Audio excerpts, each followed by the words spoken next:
آپ جہاد کے بارے میں کچھ سبھی پہ ایک جملہ ایک جملہ کہہ دیں آپ. عقیقہ کا کے بارے میں یہ ہے کہ صدقے کے طور پہ ہے، بچے کے اجزاء پہ، پورے جسم کے عضو پہ ایک ایک عضو ہے. اسی لیے اس قربانی میں یا اس ذبح میں حکم یہ ہے کہ ہڈیاں نہ توڑی جائیں، جوڑوں سے کھولی جائیں اور سری وغیرہ جو ہے وہ دفن کی جائے.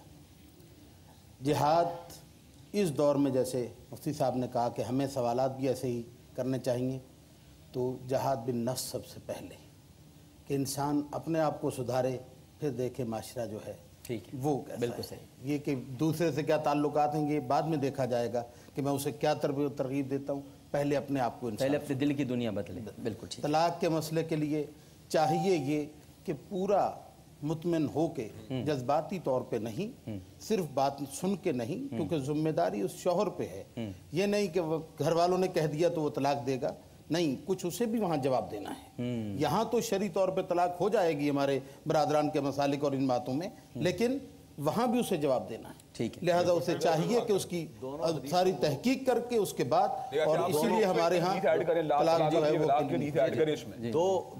دو حدیثیں اس میں اگر ہم ملا دیں، جمع کر دیں تو بات بہت آسانی سے سمجھ میں آ جائے گی. حضور صلی اللہ علیہ وسلم نے فرمایا ابغض حلال الی اللہ الطلاق. حلال چیزوں میں سب سے ناپسندیدہ چیز اللہ کا طلاق ہے. طلاق دینے والا جو ہے وہ کئی گھروں کو، خاندانوں کو اجاڑ دیتا ہے، بچوں کے لیے مسائل پیدا کرتا ہے، تو نہیں دینی چاہیے بالکل. لیکن اگر دیا، جیسے مفتی نے پڑھی دی کہ سلاسن جدن جدن وحزل جدن النکاح والطلاق والعتاق. فرمایا تین چیزیں ہیں، سچ مچ میں بھی ہو جاتی ہیں، جھوٹ موٹ میں بھی ہو جاتی ہیں، نکاح ہے، طلاق ہے اور عتاق ہے. طلاق دی واقع ہو جائے. بالکل ٹھیک. میں بہت شکر گزار ہوں مفتی محمد ابراہیم قادری صاحب آپ کا، مفتی عبدالحمید ربانی صاحب آپ کا، اور حافظ ابتسام الہی ظہیر صاحب آپ کا، علامہ محمد علی عابد قمبری صاحب آپ کا. آپ چاروں شخصیات عالم اور عالم میں تشریف لائیں. بالکل درست فرمایا مفتی صاحب نے کہ معاشرتی مسائل اگر ہم تھوڑا اس میں ڈسکس کریں تو وہ زیادہ بہتر ہے، بجائے اس کے کہ کچھ ایسے معاملات ہیں جن میں پھر بہت طویل گفتگو ہونی چاہیے.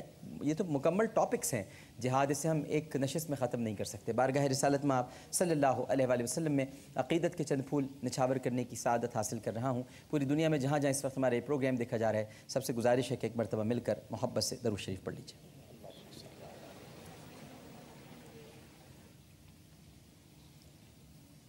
نہ کلیم کا تصور، نہ خیال طور سینہ، نہ کلیم کا تصور، نہ خیال طور سینہ، میری آرزو محمد، میری جستجو مدینہ، میری آرزو محمد، میری جستجو مدینہ.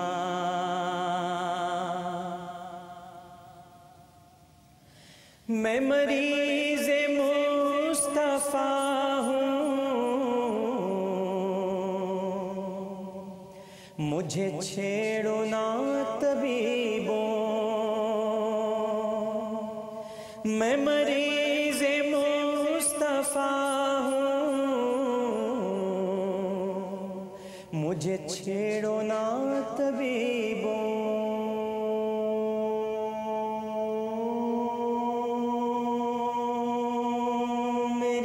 زندگی جو چاہو، میری زندگی جو چاہو، مجھے لے چلو مدینہ. نہ کلیم کا تصور، نہ خیال طور سینہ. اور یہ شعر قابل سماعت ہے. مجھے دشمنوں نہ چھیڑو، میرا ہے کوئی جہاں میں. مجھے دشمن دشمنوں نہ چھیڑو، مجھے دشمنوں نہ چھیڑو، میرا ہے کوئی جہاں میں ابھی پکار لوں گا، میں ابھی پکار لوں گا،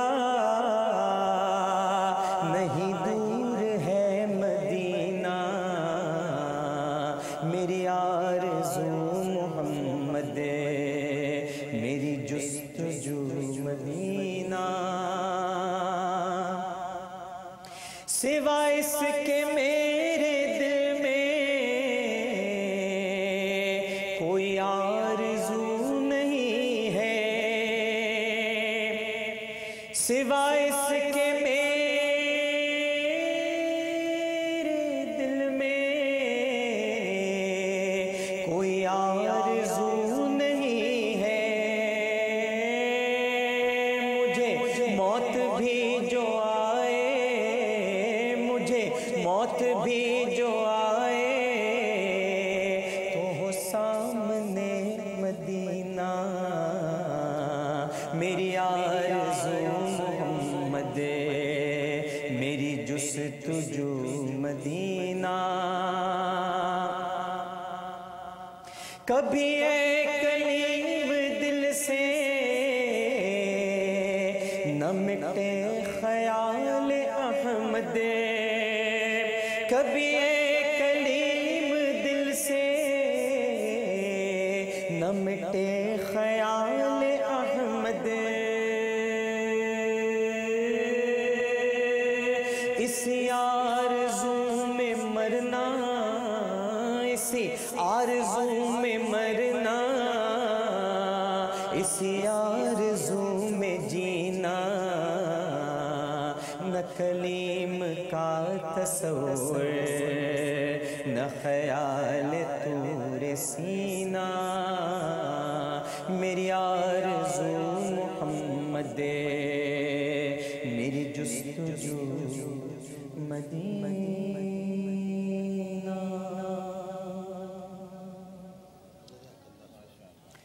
اللہم صلی علی سیدنا و مولانا محمد وعلی آلہ وصحبہ بارک وسلم وصلی علیہ۔ اس کے ساتھ ہی عالم اور عالم سے عامر لیاقت حسین کو اجازت دیجیے۔ پروگرام پیش کرتے ہوئے کوئی غلطی، کوئی سہف تو اپنے رب کے حضور معافی کا خواستگار اور توبہ کا طلبگار ہوں، اور میری کوئی بات کسی کی طبیعت پر گرا گزری ہو تو اس سے بھی میں معافی مانگتا ہوں، ان سے بھی میں معافی چاہتا ہوں، اور جاتے جاتے آپ کی دوائیاں آ گئی ہیں جس کا ہم نے وعدہ کیا تھا، آپ کے 6 مہینے کی دوائیاں وہ آپ کو دینے کے لیے آتا ہوں۔ عامر لیاقت حسین کو اجازت دیجیے، ملتے ہیں آپ سے بشرط حیات اور حالات انشاءاللہ سحر میں، اس اپنے پن کے ساتھ کہ اپنا بہت خیال رکھیے گا۔ اللہ حافظ۔